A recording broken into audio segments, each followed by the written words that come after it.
Jazzy, are you an alto? Yes po. Okay, sir. Hi, Alto alto. Okay, great.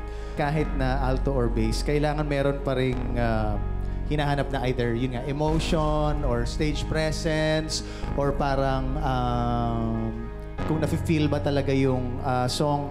Na-feel ko naman yun, pero from the beginning to the end of the song, parang yung style mo, isa lang. Solid naman, pero medyo naging monotonous for me. Pero your voice is good. Thank you. Pero it needs to be exciting kasi lahat sila kailangan madala mo, ma-overpower mo lahat. No matter what your voice is. Thank you very much.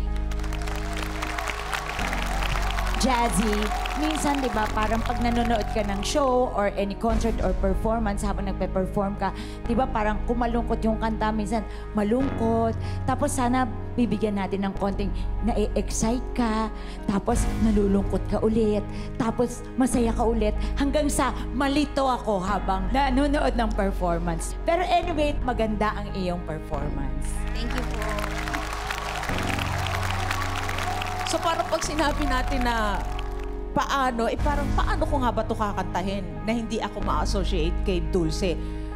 O dapat man lang mapantayan ko o malagpasan ko ang pagkanta ni Dulce. Sa dami na po ng kumanta ng paano, sana nagawaan mo ng sarili mong jazzy version. Yun lang naman ang gusto kong mangyari.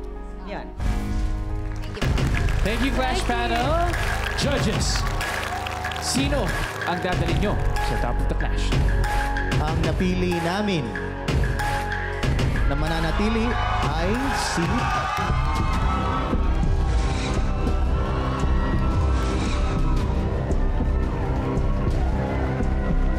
All will be all right in time, Sean.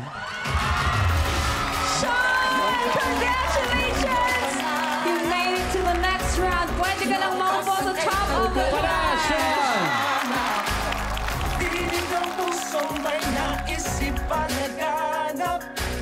I'm thankful and grateful kasi kahit paano nakapasok ako